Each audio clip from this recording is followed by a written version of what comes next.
Selam olsun Aksa tufanına, selam olsun Filistin davasına, selam olsun Gazze'de mücadele veren yiğitlere. Bismillahirrahmanirrahim. La yestavi ashabun nari ve ashabul cenneh. Subhanallahi amma yüşrikûn.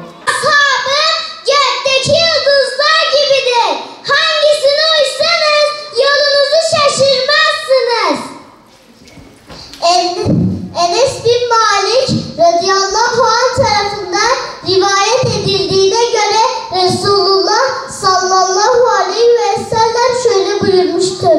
Sizden biriniz beni anne babasından, çocuğundan ve bütün insanlardan daha çok sevmedikçe tam anlamıyla iman etmiş olmaz.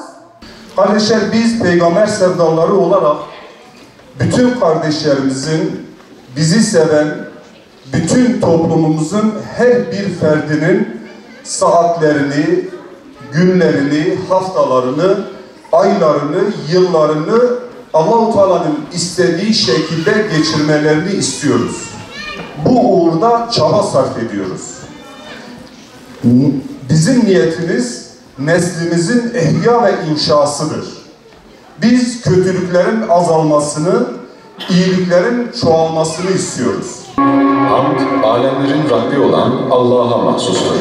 Salat ve selam, alemlere rahmet olarak gönderilen Hz. Muhammed'e, onun pak ehli beytine, kıyamete kadar yolumuzu aydınlatan kutup yıldızı hükmünde olan güzide ashabına ve onun yolunu takip eden müminlerin üzerine olsun. Asr-ı saadette doğan 10 binlerce yıldız var. Ama onlar Resulullah'ın semasında parlayan ilk yıldızlar.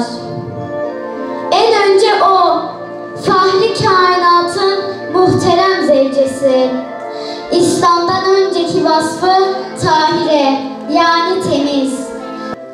Cennete ikramla girecek kul. İman dairesinin ilk yıldızlarından. Affın oğlu Hazreti Abdurrahman. 17 yaşında bir yıldız.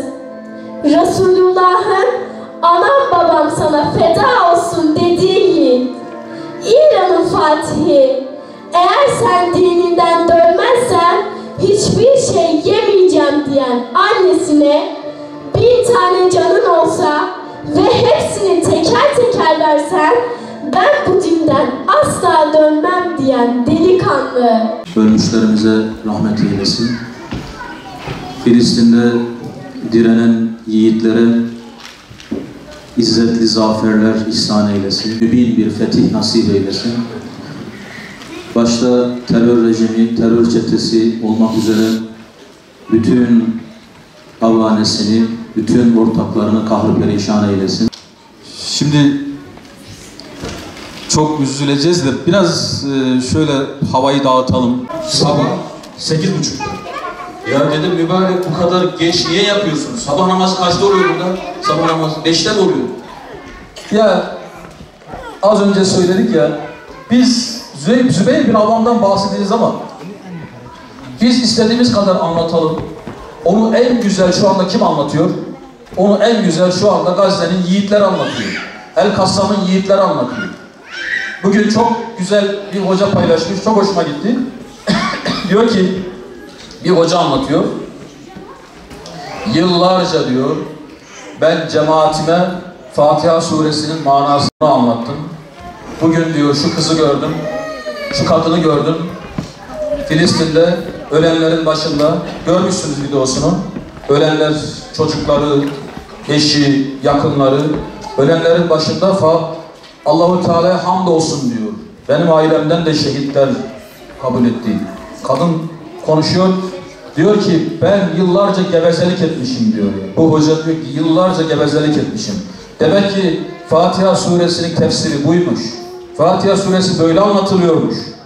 Biz, evet, bize de böyle bir şey düşmüş nasibimize, böyle bir maalesef. Biz de dilimizle konuşuyoruz ama şu anda sahabeyi en güzel oradaki direnen mücahitler anlatıyor.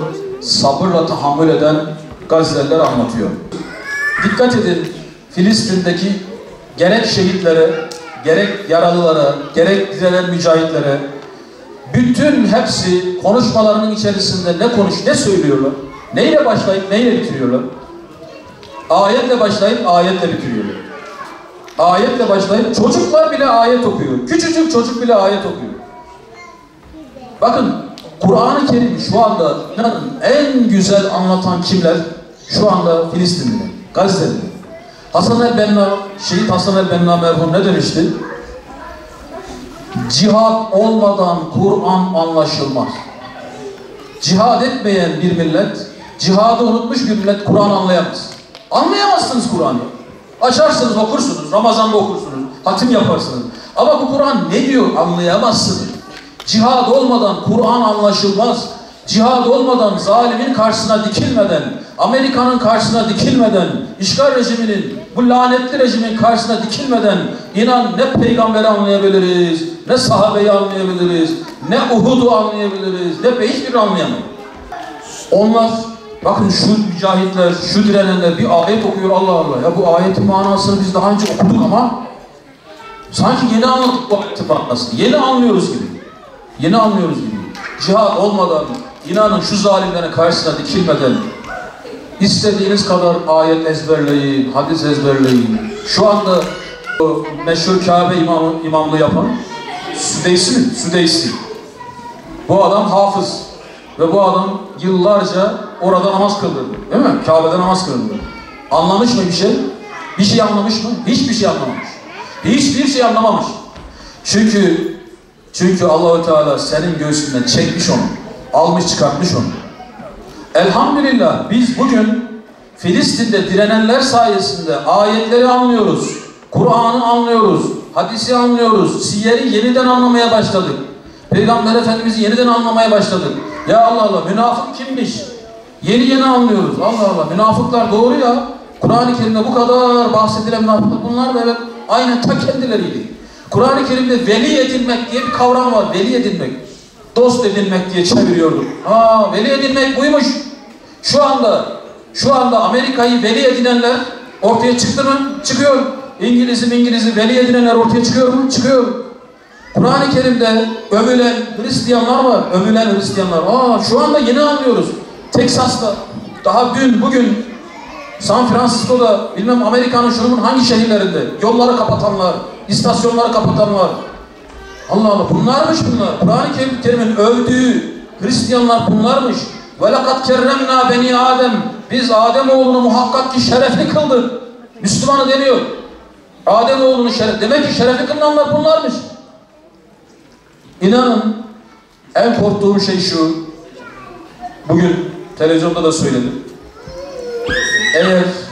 Eğer Filistin Müslümanların eliyle değil de yani Türkiye'nin, Arap ülkelerinin, Pakistan'ın şunun eliyle değil de Avrupa halklarının eliyle kurtulursa, özgürleşirse o zaman bizden daha rezili yoktur. İslam toplumlarından daha rezili yoktur yani. Ve şu an oraya gidiyoruz. Şu an inanın oraya gidiyoruz. Sanki şu anda, diyorum bakın, Filistin'i kurtaracak olan sanki Norveç halkıymış gibi duruyor. İngiliz halkıymış gibi duruyor. Avusturya halkıymış gibi duruyor.